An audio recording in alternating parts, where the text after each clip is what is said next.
Irene,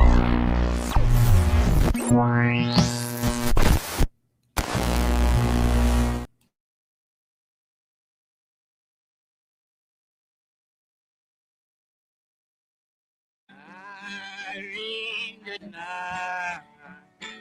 Irene, good night. Good night, Irene. Good night, Irene. I get you in my dream. Irene, good night. This is my ode to the end of NATO.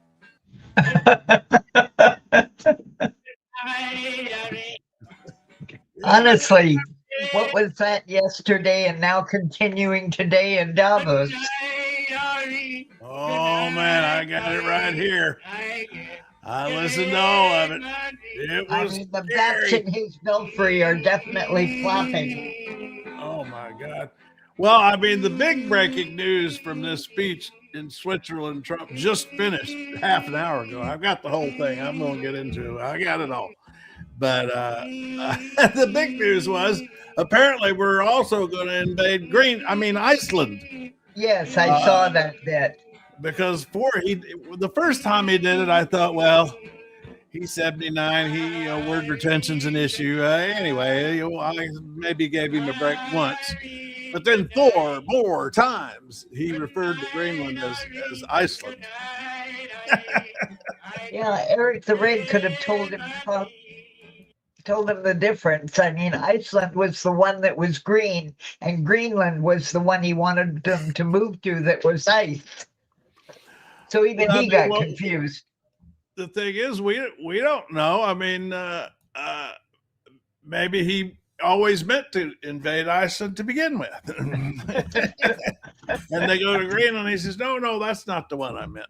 Are you paying attention to the Supreme Court argument today that's going on right now? I'm trying, but I can't juggle everything. Why not? We make miracles.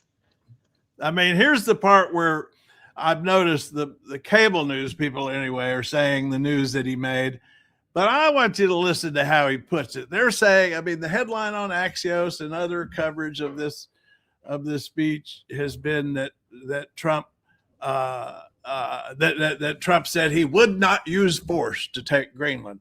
But I mean, listen to what he says in that passage, because I'm not sure really that's how you should take that. We never asked for anything, and we never got anything. We probably won't get anything unless I decide to use excessive strength and force, where we would be, frankly, unstoppable. But I won't do that. See, now right there, because he says, I mean, first of all, he threatens excessive force as the setup for this little joke. And then the punchline is, I won't do that. I mean, first of all, why should anybody believe him? But this is the reason I'm focused on it is this is what I'm seeing the news coverage right out of this in the last half hour, giving him credit for making that news that he has. I mean, Wolf Blitzer said it at the top of his coverage after the speech that he announced he is not going to use force in Greenland. So everything's fine, I guess. I don't buy it. I mean, listen to the rest of what he says. Okay. Now everyone's saying, oh, good. That's probably the biggest statement I made, because people thought I would use force. I don't have to use force. I don't want to use force. I won't use force. All the United States is asking for is a place called Greenland, where we already. Well, this time he got it right. Later he that's about the last time he says Greenland. Every time after this he calls it Iceland. All I want is a place called Greenland. I mean, that's what I got. Yeah. I mean, in other words, he's saying, I won't use force if you give it to me. Right. That's how what he's I saying. took it. That's how I think that's how I don't understand the news media. I mean, I know what's happening is the White House is driving that as what they want the headline to be. At least Susie Wiles wants it. I don't know about Trump. And it's funny because the tell on that is when he just said that, he says, oh, I guess that'll be the big news. See, that's because that's what they told him. We want you to say this because we want this to be the headline out of this speech. and he gave it away right there. Is that was the whole? So they just put it in the speech to get the headline that they are actually getting. But I mean, still, listen to the rest of it. Respectfully returned it back to Denmark not long ago after we defeated the Germans, the Japanese, the Italians, and others in World War II. We gave it back to them. We were a powerful force then, but we are. See, he's got this crazy idea that somehow we owned Greenland in World War II and then gave it back to Denmark. I don't know what he's talking about. Well, I think he's talking about that treaty that we signed where they got some chunk that we had and we got a chunk that they had, and that's how Denmark actually got official control of Greenland. Because we gave it to them. Is that we didn't give it to them? They were controlling Greenland. They were controlling something, I guess, in the Marshall Islands. I've forgotten what that treaty was, but it was right after World War II, and they took over control of Greenland, and we took over the control of that group in the Pacific. One moment, let me see. I'm looking over here at CNN. I see Andy Bashar on there. I want to go see what he's saying. Okay, U.S.-Denmark Treaty 1951. The Defense of Greenland Agreement granted the U.S. broad rights to operate bases in Greenland, which allowed for the Thule Air Force Base. And it was part of the NATO cooperation. Well, he got all, that's what he was all getting into. Let's see Andy Bashir for a we second. need to be taking any territory, much less Greenland, and recognize all we have to do is ask for the access that we need. My hope is that after this president is done, that we can repair these relationships, get back to being the model for the world that we are. And I think Americans take pride in that. And where we are right now is unfortunate. And I think if citizens of the United States sat down and watched the rambling hour and a half of that speech, they'd be frankly embarrassed it was on the world stage. Governor Bashir, thank you for stopping I don't by know and about joining us. that. Pamela, back.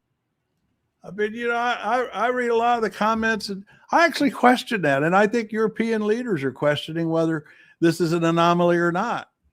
I mean, I think what's happening, what I see in a lot of the, you know, the panel discussions and the people on the street interviews in Europe that I'm watching these days, is that people, they're coming to the realization that Trump's not an anomaly, that this is what the American people want. That's how they're seeing this. Which we And don't that it's a permanent, that it's a permanent change.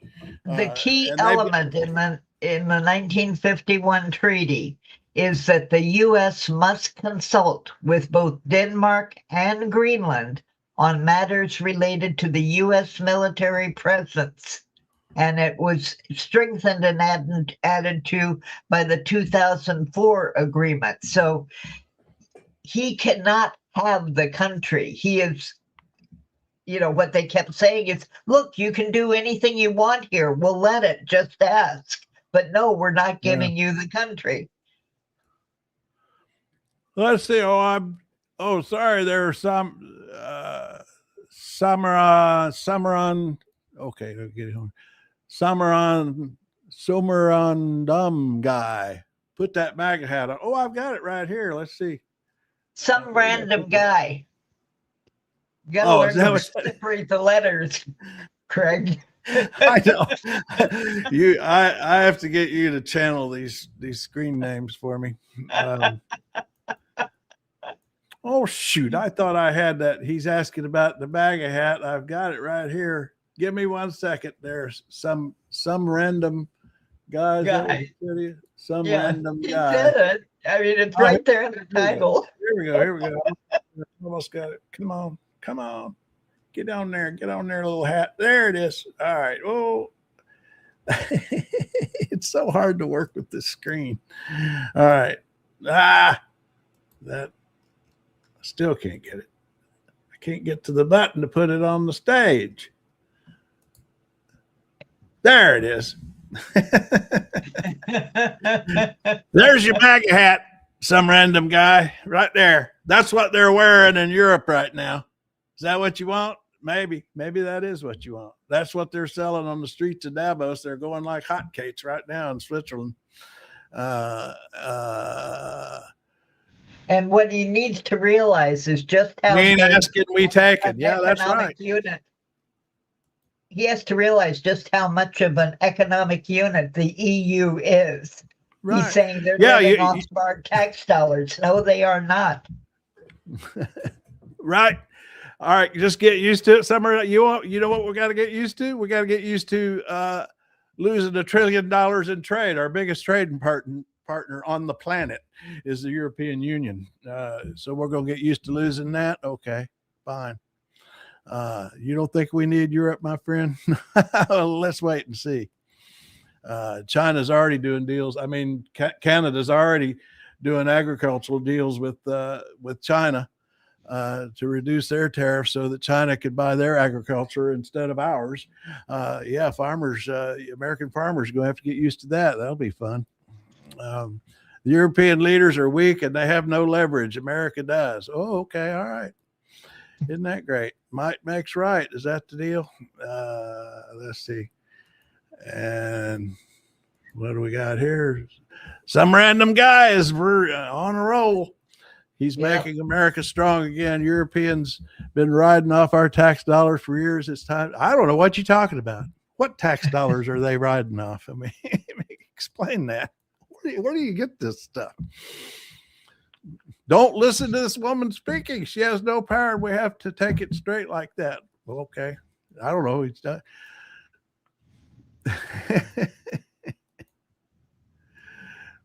All right. How have you? Okay, he's being courteous about it. He's giving some pushback, which we do appreciate. But what we go for is, what are the numbers? And the numbers say different than what you are talking about. Now, Gifted Gas. That's a new name, isn't it? Gifted Gas. How have Europe had any of our tax? Yeah, we've been asking that too, Gifted Gas. I mean, I don't know where that comes from. European Union is some random guy. The European Union is the problem why Americans pay for Europe's subsidy programs. Where are you? First of all, where are you getting this stuff? Some random guy, so we can go check it out. Because I don't know. Or is it just a vibe? Is this something you feel, or have you seen that? I mean, how are we paying for their? I don't know. We have the biggest economic market that they want. Well, no, the European Union has the second biggest economic market on the planet, and they're doing pretty well. Thank you very much, and they can start switching their trade to China if that's what we want. The reason they are the size they are is why Trump keeps making noises about they have to pay more, a larger percentage for their defense. He says because they're rich enough to do it. Yes, they are. I'm just trying to give you guys some pushback. I appreciate that, some random guy. You got to get out of the echo chamber. Well, I want to know where you're getting your information, particularly this business that somehow we're subsidizing European subsidies. I'd like to see some explanation of that. Because that sounds like somebody else's echo chamber to me. Oh, Katie Bear's on the prowl. Katie Bear's on the prowl, but no countries are trying to take the U.S. like this or have said they will. Yeah. Dennis Nielsen is on there that we pay more in subsidiaries than they do. There has been negotiation about that as to what percentage of the defense of the world each nation. What is deep state pay. propaganda? What is deep state propaganda? Some random guy. I mean, I know in your echo, whatever echo chamber you come from, you could just say that nobody questions it. But I'm going to question it. What deep state propaganda are we talking about here? Oh, this is that guy that said Andrew Miller's talking about. This guy that we looked up yesterday. That's this right wing. Right. Super far right and off his rocker on the numbers. That's what we're looking for. What are the numbers? Oh, The don't tell me. numbers. Don't tell me that guy's where you're getting your information. NGOS. Ooh, we dug into him yesterday. That guy's a big joke. Dennis, you get ahead of me, Jamie. I'm just catching up. EU pays the U.S. more subsidiary. That's called international trade. EU pays. I'm not following you there, Dennis. Did you follow that, Jamie? Dennis is saying. Yeah, I said they pay more than we pay for certain things, and that's what I said. That is negotiated international trade. It is not some huge conspiracy.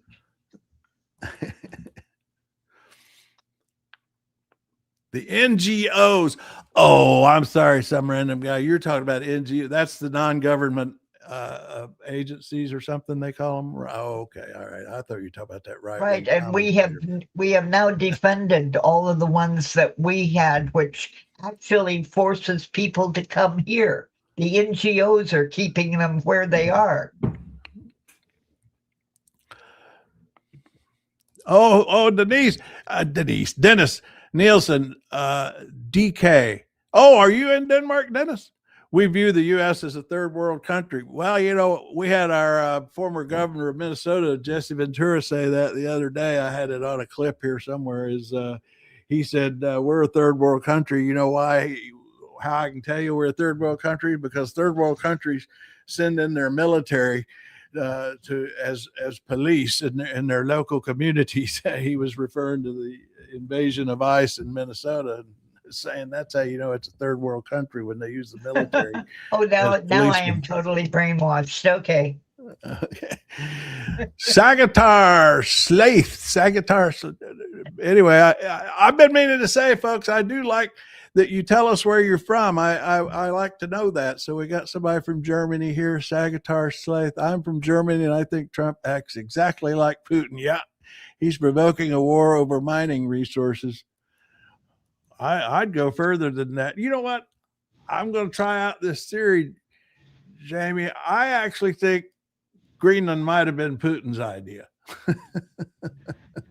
Putin might have put that bug in Trump's ear. I mean, because he knew it would disrupt NATO, if not break it apart, which of course is what Putin's wanted all along. So let's try out that theory, folks. Roger Hunt, love these shows. Moderators don't know shit. Do your homework. All right. We got homework. We got it right here. What else what do you want? We do our homework. We got it. We got our receipts. Some random guys back. This is a syndicate of corruption that is designed to push us into the Great Reset. Ooh, that sounds kind of spooky. Mind your own business, America. We are not your servants. Yeah. The Belgian foreign minister, Sagitar, actually, this might be a good time to play. I've got some quotes from some of the European officials at Davos. Anyway, the Belgian foreign minister made your point. He said, we don't want to be happy vassals or miserable servants. Glenn Sharp wants the troops in Minnesota. Oh, boy. Here's a station you might like. Classic hits. Oh, shut up, Alexa. What is Alexa talking for? Alexa, stop. My Alexa just starts talking on her own nowadays. Mine just did too. I think ours started talking to each other. Is that what happened? Anyway, here's the thing I put together called Euro Mash, folks. Sagitar put this in my mind to play this. These are some of the foreign ministers just today. Well, I think a couple of them were yesterday, but here's what some of the foreign leaders and foreign officials are saying about everything that's going on, and starting with this Belgian fellow here. Rational explanation, frankly speaking. It is possible to address together those potential threats in the Arctic region. So let's do it. But having some blackmail, some threats against allies within the NATO family, this is totally unacceptable. I think it's sad and totally Sweden. absurd that we have an American president who's blackmailing the rest of us, trying to get a piece of land or buy it through threats. I mean, blackmailing, that's a phrase I've heard, a word I've heard a lot at Davos from these European leaders. They see this as blackmail, basically saying, give me Greenland or I'm going to raise the tariffs. That's pretty much it. Now, what do we think about Macron in these aviator glasses? Did you notice that he did that yesterday? This is his speech from yesterday. I wonder was he having an eye problem, or was it a tribute to Joe Biden? Was he You never know with Macron's sense of humor. Yeah, I mean, I do wonder if it was somehow some kind of weird throwback to Biden, because that's, of course, Biden's signature thing was these the aviator glasses. Oh, here's somebody new, bike Irishman. Are you in Ireland? Anyway, in less than 200 years, white Christian American men invented everything important that you use today, homie. Oh, really? Huh. White Christian American men invented everything important? Oh, yes. Well, Macron is having eye problems. Is that what it is? Yeah, he says that his puffy red eye was the result of a completely harmless condition. So my guess is some form of pink eye or whatever. But yes, that's what it is. Well, Dennis Nielsen, you're saying the U.S. have a trade deficit because the U.S. doesn't want to buy anything American. What do we sell over there? Do you buy anything American, Dennis? I'd be curious. Anyway, I like it when y'all tell us where you are. One reason we do this at 11 a.m., is so that it's also, what is it, about 4 or 5 o'clock in Europe now? 11 a.m. is kind of a sweet spot for getting her. We got a lot of European folks. White brothers, okay. Here's another newbie, Corden.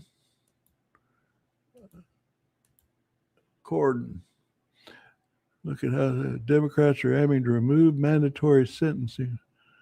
Oh, okay. Well, we'll look into that a little bit later. That's not our topic right now. But yes, most of them do want mandatory sentences removed to allow judicial discretion. It goes both ways. Sometimes the judge might want a more stringent sentence, but a mandatory removes that ability. Now, Glenn Sharp, I like putting people highlighting messages on the screen here, but I'm not going to, when you just say F you to a whole state, I'm not going to put that on the screen. Come up with something I can use here. I mean, that's just not pleasant. And then Kevin Krause, my grandpa is addicted to Viagra. No one taking it harder than grandma. Oh. Okay. All right. We got a little comedian there. Fiona Hill's testimony. Boy, what happened to her? I really liked her in those hearings at Fiona Hill. What's she been saying lately? What's she been doing lately? I'll tell you what, Dennis, for tomorrow's show, I'll go find some. I bet she's got some interviews I could go find, because I would like to get up to date on what she's got to say. Katie Bear. Katie Bear's on the prowl now. She's going after it. Glenn Sharp's been insulting Minnesota. All right. Okay, Glenn Sharp, is that the way you want to be? I mean, I can block you. I have yet. We've only been doing this show for about 10 days, and I haven't blocked anybody yet, but you're testing me. Now, the FU to MAGA too. I mean, Tyler, that, you're on the other side of what you want to FU, but I mean, that's still not very helpful. Katie, by the way, I've got a couple of clips from Minnesota that I've saved up to discuss with you. In particular, Mark Burley, the police chief of, I think it's a suburb of Minneapolis. About 3 minutes, he gave a talk at a presser yesterday that I found really helpful. Yeah, I see you there, Katie. Okay. I'm gonna play this. Okay, and when you do that, I've got an update on Fiona Hill for you. Oh yeah, I'll go ahead and give us that. Okay, she's currently the chancellor of Durham University and a senior fellow at the Brookings Institute, and serves on the Harvard University Board of Overseers while commenting widely on global politics. Well, this afternoon, I'm gonna go find a recent interview with her and see what. Okay, because she's talking about leading the Future Resilience Forum about Europe. Yeah. In fact, that reminds me of, I was going to play somebody else I really admire, who's won a Pulitzer, went to Yale and went to Oxford, and is Anne Applebaum. And she's just been increasingly getting frustrated with all this craziness. And I'm going to move that from the stage and put this up and go find her. Yeah, right here. Oh my, there's a long list that Europe gets from us. Well, I want to play let me play Anne Applebaum here, because this is the kind of thing I want to find. I'm sure Fiona's done some interviews lately, but I want to play it. This makes the United States look crazy. Our president look off his rocker. We are demanding a major change, a territorial change, to make Greenlanders become Americans, without offering any explanation. This is really a moment when Congress can stop him. I mean, that's the thing. But will they? I agree they can, but will they? Anyway, what were you saying, Jamie? Uh-oh. Did I lose something? Oh, Katie's there. Oh, I'm sorry. Katie, I didn't see you were there. Okay. I got confused with Fiona Hill and Anita Hill. Oh. So I was like, wait a second. What? Oh. Yeah. So I had to look her up. I'm sorry. My brain just kind of short-circuited, and I'm like, I don't know. Now, did you go see Pam Bondi? She was in Minnesota yesterday. No. We did see Kash Patel, though, the other day. He was here. Oh, yeah? And then JD Vance is coming tomorrow. Now, what are they doing? I mean, why are they going to all these places? Well, Pam Bondi's here because she wanted to serve subpoenas directly to everybody. And is that what she did? I don't think she did. I'm pretty sure she was just here to make sure they got out. Yeah. The thing is that, and I will be honest, they're all on a script to talk about how terrible things are here. And don't get me wrong. Yes, they are terrible on what is happening, but it's not like the landscape isn't terrible. You know what I mean? Yeah. Like, yeah. I mean, the few days that there were the massive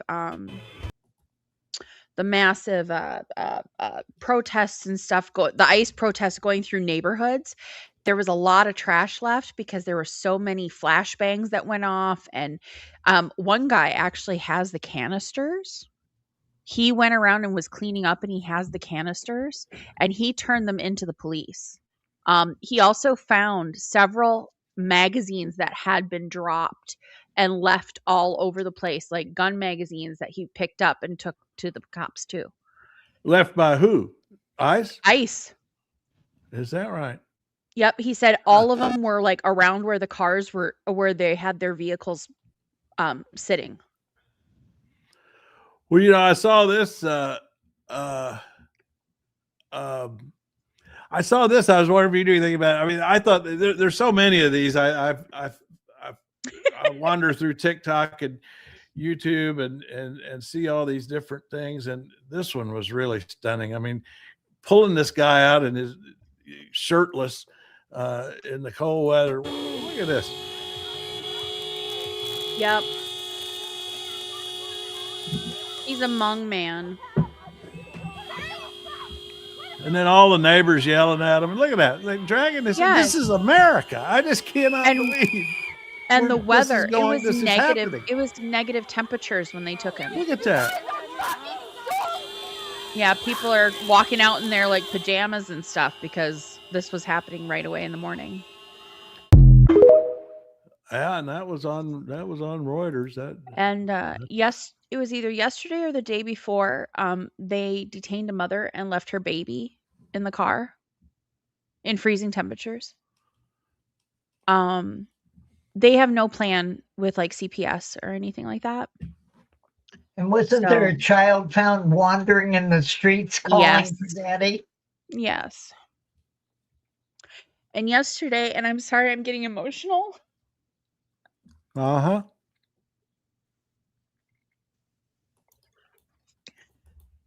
But a father was getting his son off the bus, his 4-year-old son from preschool, and ICE took both of them. 4-year-old son. And then what? We don't know yet. We just know that they were taken. But we have people that have gone missing. Yeah. They're missing. And there was a family, there's 2 families that have had their children taken, and then they get separated in detention. So they don't see their kids, and their kids are little. They're not like teenagers or anything that can kind of cope with it. They're children, little kids. One of them had an ear infection, and because they have no care, they have no people to care for him or give him medication or they begged for him to go to a doctor, and they wouldn't let them have any kind of medical attention. And this little boy's ear infection got really, really bad. So after 2 days, they let them out, and then they went and got him treated and stuff. But the thing is, a little kid, he was like 3. We're detaining these babies, and when they have a medical issue, we're not treating them. I also saw the woman that from the car that they took out of the car and cut her seatbelt and all that stuff that was disabled. Mm-hmm. She did an interview, and she said, I had my cane because I don't have good balance. And when they got me to detention, she asked if they had her cane, and they said, no, we didn't get it. And so she said, do you have a crutch? Do you have something I can lean on to walk with or anything? No, they didn't. So they made her walk, and she said they pushed her down the hallway until she got to where she was being held. Mm-hmm. And she said, I was denied medical care because I had medical issues going on. She has a traumatic brain injury. And that's who she was going to see as her brain doctor. And anyway, but she just said how as she sat there, you know, she eventually had a seizure and had to be taken out. And she said she knew the warning sign. She told them the warning sign. She told them that she had health issues, and they completely ignored her. Do you know this Mark Burley, the police chief for Brooklyn Park? Yes, I used to live there, and actually, I know him. Yeah, I know him. Well, I've got his clip. I saw him yesterday on TikTok, and I've got it's about 2 or 3 minutes long, but I thought he just really was. He was very low key. He was very factual, and just laying out what's been going on in one of the best ways. I haven't even seen Waltz or the mayor just lay it all out quite this cleanly as this guy did. Let's see. It's really good. has what the world Oh, wants. that's not it. Wrong That's the person. That's the wrong one. Let me see. Where'd he go? I had him. He's right the here. one who got the standing ovation Where? at This? whatchamacallit. Yeah. He got a standing ovation. I saw it posted last night on Threads. Is that Oh, yeah, here Carney he got a is. standing ovation? Good Do you think morning, Trump will get everyone. one? I'm Mark Ruley, Police Chief of the City of Brooklyn Park. Behind me is a bunch of amazing police chiefs that are here in support of a very short but very But important he just message that lays we want to out share with exactly what's been happening from a you. What you police won't chief's hear from any of us perspective, today which I think is is important. rhetoric of abolish ICE or that there shouldn't be immigration enforcement. The truth is, immigration enforcement is necessary for our national security and for local security. But how it's done is extremely important.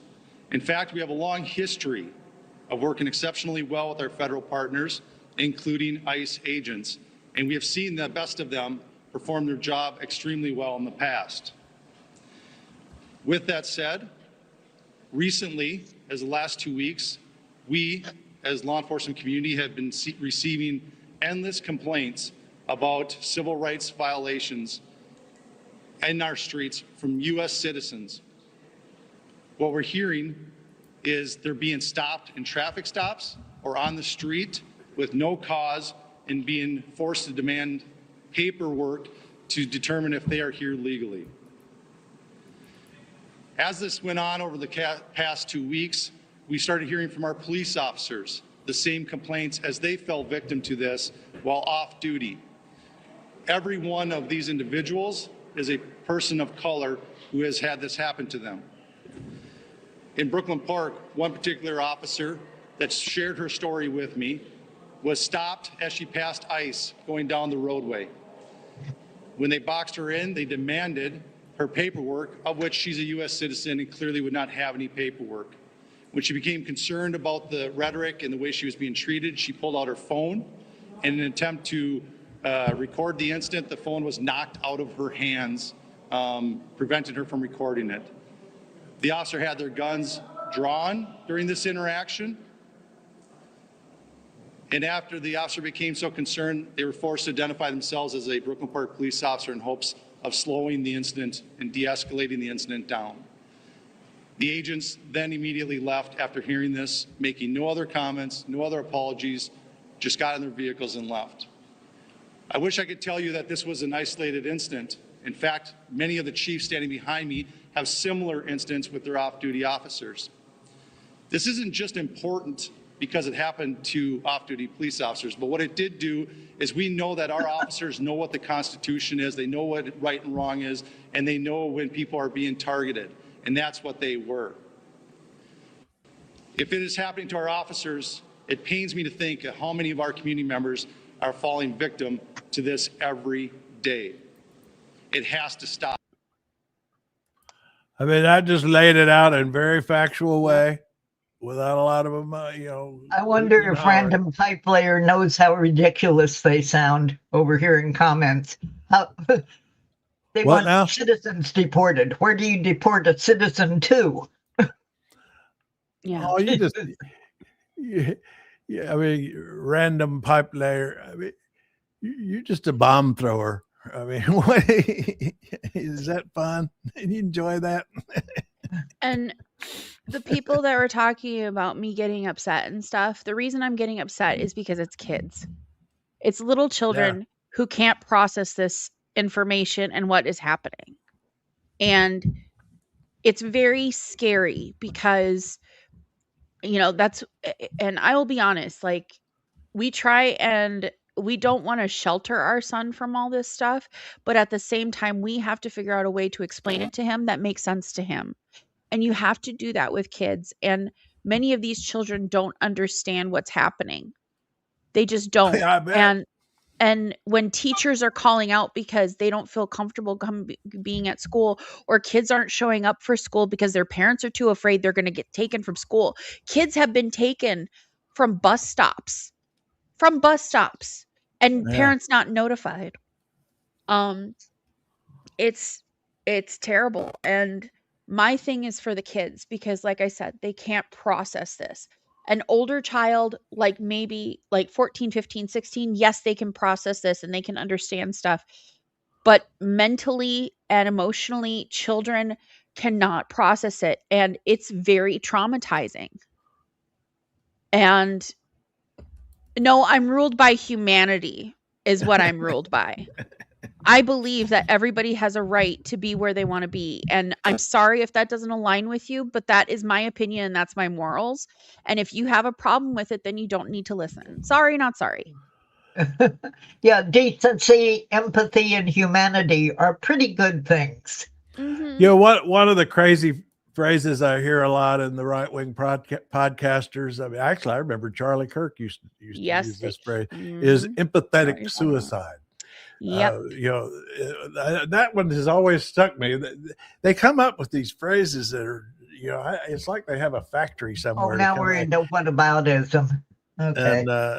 And I just, and the argument there is that, like, if you're empathetic, then you're suicidal, because you're just gonna, you empathize with these murderers and then they're gonna kill you, I guess. I don't know. Oh God. You know what? Honestly, like, and I'm going to be honest with you, a lot of this all stems, and it's because I'm not going to say anything because I'll get chewed out for it, but no, so I don't tell I really don't say this, but I have a podcast. I haven't told anybody about it on this because I literally am getting it all ready for Spotify. I've been recording it for years. Oh, cool. And is it somewhere we can? I can send you episodes. Oh yeah. Now, where is it? Where is it? Nowhere yet. I've been recording episodes. I want to post at least 50 episodes when I. Oh, you're gonna be. You're like Netflix. You're gonna binge. I'm gonna binge. Yeah. You're gonna dump it all at once so everybody can binge. But Raven Rabbit is asking the question we go over and over and over again on this site.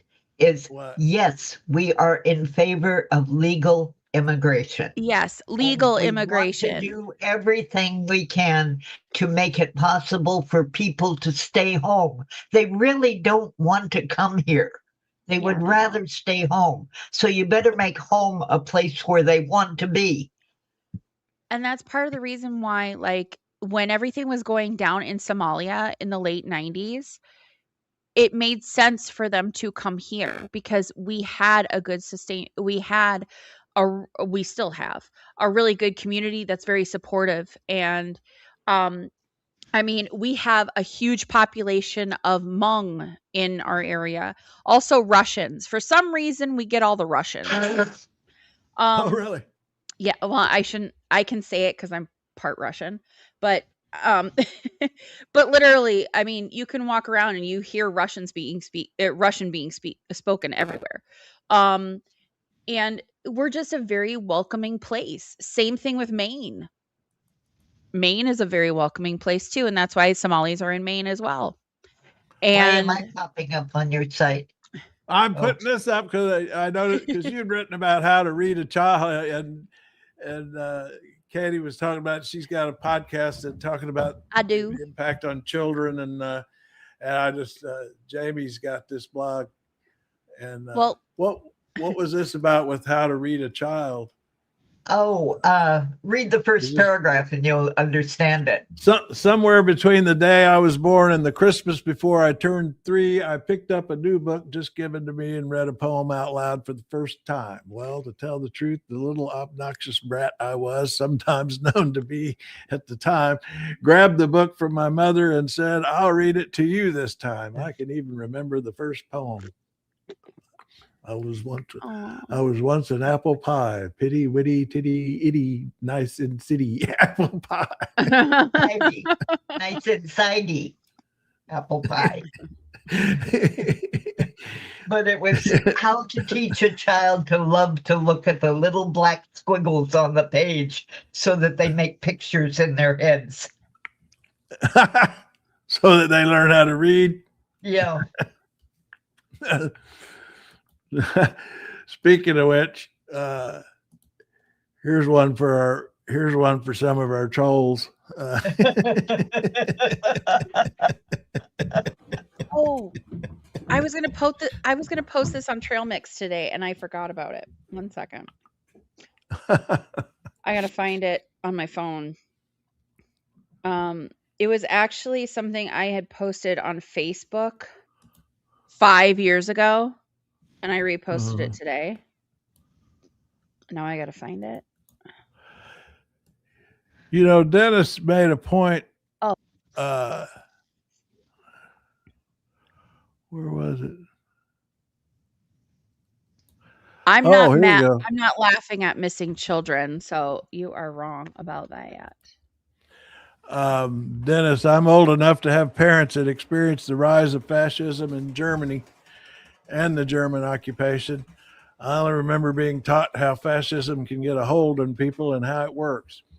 You know, I think the perspective of those of you who have, at this point, I guess, grandparents, and you say parents who experience need to speak up more and tell, because see, in the United States in World War II, it was a distant thing. We had an American Nazi party, but it was really not a big deal, although Charles Lindbergh was part of it. But anyhow, I like hearing the perspective of Europeans who actually have memories of what this actually looks like and how it happens.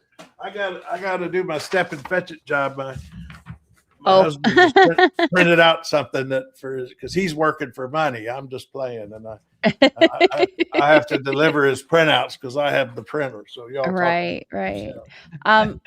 This quote it's actually from Neil deGrasse Tyson, so it's good.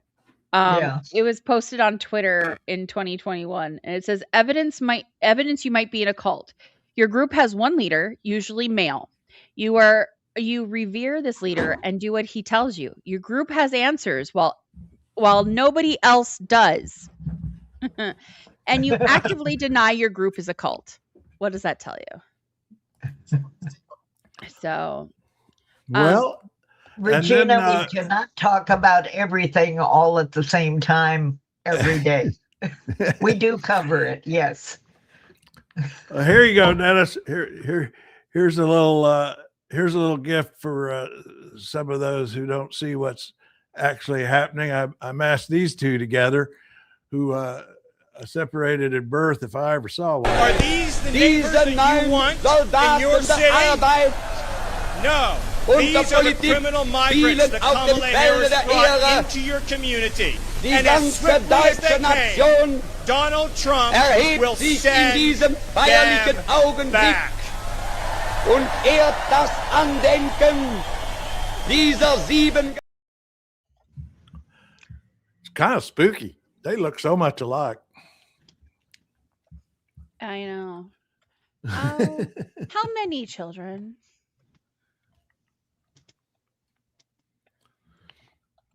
Went missing at the border? Not 500,000, though. He's got number crazy. Yeah. During what are y'all reading these commenters again? Okay. Well, let's see where we are with the commenters. Actually, let's see. We got. Oh wow, we were almost up to 1,000. This is what happened during Biden's administration and what is happening now. So, over 320,000 people were lost or untracked, and that is coming from the DHS office. Over 291,000 people do not have court dates. That's as of May of 2024. And the thing is, I will tell you, immigration takes a very long time. And so does asylum. And a lot of people are asylum seekers and are going through the legal process, and ICE is picking them up. It's really unfortunate. Any child is too many. I agree with you. He's not a child trafficker. I can assure you he is not. I'm really tired of people just saying that he's a child. You know what probably happened is that they were allowed to go back and they went untraceable again, because we're not tracking every single person that maybe we return to their country. Sorry, not sorry. Oh, Zach Scott. There's There's a and word. a lot of it may be due to lost paperwork. There's a whole long thing you can pull up. All you have to do is ask Google or your favorite search engine to find it as to what the status is today on those children. So no, we're not harping on it, and we don't go in for whataboutism. We try and correct it wherever it's found. Zach Scott has a message for Rosita. Drop out of bot mode for 30 seconds. What did Trump do to lower the price of gas? Curly, I agree with agree with your statement. The oil is just the start of it. I agree with that 100%. And Trump didn't do anything to lower the price of gas. The price of gas usually goes lower during the winter months because we're not traveling as much. So because of that, that's why gas price is lower. So you buy more. Plus, you go through more gas during the winter, so because you need more power for your car. Oh God.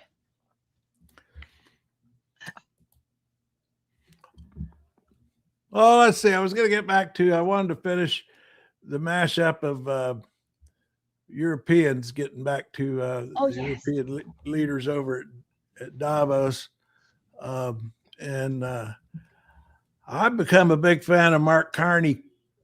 I know. I like him. Prime Minister. Canada, please adopt Minnesota. We will be so good for you. We will teach We you are an all of energy our recipes. superpower. Yeah. Oh, what's that? Oh, I see. We got let's see if we broke 1,000 yet. We almost did. Oh, we're almost to 1,000 years.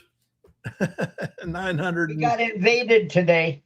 976. Well, that's because I put us on X again. Every time I put a link on X, it's okay. We get the trolls. But anyway, it's all right. But anyway, here's Vast reserves of critical minerals. We have the most educated population in the world. Our pension funds are amongst the world's largest and most sophisticated investors. In other words, we have capital, talent. We also have a government with immense fiscal capacity to act decisively. And we have the values to which many others aspire. Canada is a pluralistic society that works. Our public square is loud, diverse, and free. Canadians remain committed to sustainability. We are a stable and reliable partner in a world that is anything but. A partner that builds and values relationships for the long term. And we have something else. We have a recognition of what's happening and a determination to act accordingly. We understand that this rupture calls for more than adaptation. It calls for honesty about the world as it is. Now, this is a part that I found interesting, and it echoes what some of the other European. I mean, they are basically saying this is a permanent rift with the United States, and at least we need to assume it is, and we need to prepare for it accordingly. And this is what some of the others have been. They almost like they've been discussing it amongst themselves. But this passage here is where he gets into that. We are taking the sign out of the window. We know the old order is. I thought that was an interesting phrase. What do you think that means? We're taking the sign out of the window. What could that mean? Not coming back. We shouldn't mourn it. Nostalgia is not a strategy. Welcome sign. But we believe that from the fracture, we can build something bigger, better, stronger, more just. This is the task of the middle powers. The country. That's a phrase I hadn't heard before that I've heard since now. Is they refer to themselves as the middle powers. Canada and I don't know if France, or do they consider themselves a middle power? That have the most to lose from a world of fortresses and a most to gain from genuine cooperation. The powerful have their power, but we have something too. The capacity to stop pretending, to name reality, to build our strength at home, and to act together. See, I take that as a shot at Trump. We have the capacity to not pretend. Or lie. I mean, I love listening to the this, sort of what's underneath some of this diplomatic language. That is Canada's path. We choose it openly and confidently, and it is a path wide open to any country willing to take it with us.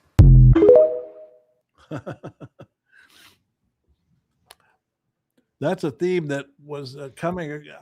I find this really important and interesting that these European leaders, they are looking at Trump as not an anomaly. They are making a conclusion that this is what the American people want. This go it alone.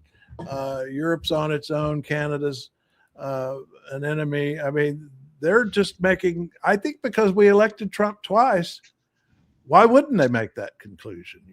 Mm-hmm. Yeah, we have to keep pointing out that. While he may have won a plurality of the popular vote, it's less than 50% of the nation, and it's going lower constantly. Yeah. But I think for their own national security, they can see that, but they've got to make that conclusion that we've got to prepare for a world without America. Here's some more of them. Look at the situation where we are. I mean, a shift towards autocracy against democracy. It's as well a shift towards a world without rules. A world without rules. International law is trampled underfoot, and where the only law that seems to matter is that of the strongest, and imperial ambitions are resurfacing. Competition from the United States of America through trade agreements that undermine our export interests, demand maximum concessions, and openly aim to weaken and subordinate Europe, combined with an endless accumulation of new tariffs that are fundamentally unacceptable, even more so when they are used as leverage against territorial sovereignty. We understand that this rupture calls for more than adaptation. It calls for honesty about the world as it is. I think that's a great line. We understand this calls for more than adaptation. This is kind of radical talk in diplomatic lingo. Taking the sign out of the window. We know the old order is not coming back. We shouldn't mourn it. Nostalgia is not a strategy. But we believe that from the fracture, we can build something bigger, better, stronger, more just. This is the task of the middle powers.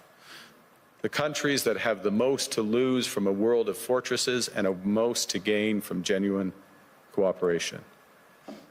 The powerful have their power, but we have something too. The capacity to stop pretending, to name reality, to build our strength at home, and to act together. That is Canada's path. We choose it openly and confidently, and it is a path wide open to any country willing to take it with us. The seismic change we are going through today is an opportunity, in fact, a necessity, to build a new form of European independence. And this need is neither new nor a reaction to recent events, but the truth is also this is tough talk. That we will this only is a be breakup. able to capitalize on this opportunity That's what this is. if we recognize And that this was before change is he gave permanent. today that was more hostile to Europe. Of course, nostalgia is part of our human story, but nostalgia will not bring back the old order. That's a phrase they And playing- notice how they all three of them use that word nostalgia. Macron, her, and Canada's guy, they all use that phrase. They've compared notes. So they're saying that the idea that America is the leader of the free world is just nostalgic, and we can't be nostalgic anymore. That's what they're saying. No, I mean it's fair. And hoping for things to revert soon will not fix the structural dependencies we have. So my point is, if this change is permanent, then Europe must change permanently too. It is time to seize this opportunity and build a new independent Europe. Cleaned up, rest, and then we're going back out. I got drugs. New independent Europe. I'm getting druggy. Yeah. A new independent Europe. That's what they're saying. Mm-hmm. And that's going to take us back to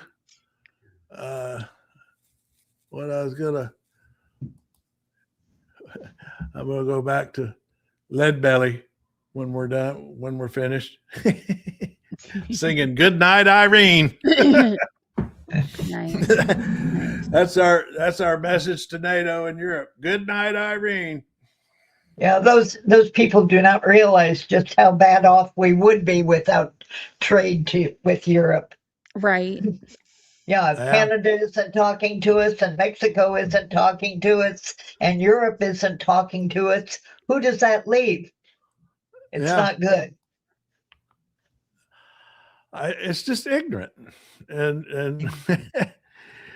and you know, it's always been a danger. I mean, it's always been a sentiment, but we never had a leader. We certainly never had a president who fed that that kind of talk. You know, that Europe, that we just don't. It's the whole America first thing. You know, I mean, that's just more than rhetoric. I saw somebody at Davos saying that the problem that they've realized about Trump and his rhetoric is his anti-European, anti-democracy. His rhetoric is actually his policy. The rhetoric is the policy. And we did it all before. It did not work out well. Mm-hmm. Well, unless anybody else got anything to say, that's our hour, and I'm going to wind up with thanks to Stir yesterday. He turned me on to Lead Belly. This is actually a pretty interesting recording of the old blues artist Lead Belly. Goes back a few years. The Library of Congress. This is a project of the Library of Congress. Huddy William Ledbetter. Lead Belly, they called him. And this was a recording they made, Library of Congress made of him singing. Did y'all? I always remembered this. I grew up, my parents would always say, "Good night, Irene, good night, Irene." But I never knew it was actually a song. Well, yeah, the Weavers in the 1950s made it a big hit. The Weavers? Uh-huh. Oh.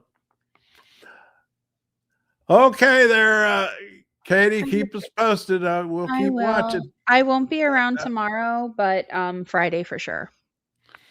All right, and before the walkout, I'm actually planning to make your slow cooker chocolate. That as soon as I. Oh, really? my next. I made a grocery list for my next grocery order from Safeway. I want to make, because we got a big snow coming. Yep. Sunday supposedly. Yeah. And, if you want so any I'm more stocking recipes, let me know and I'll send you more. Yeah, I saved that slow cooker chocolate recipe. Okay, Jamie, talk to y'all later. Here we go with Lead Belly. Okay, bye-bye. Taking it out with Lead Belly.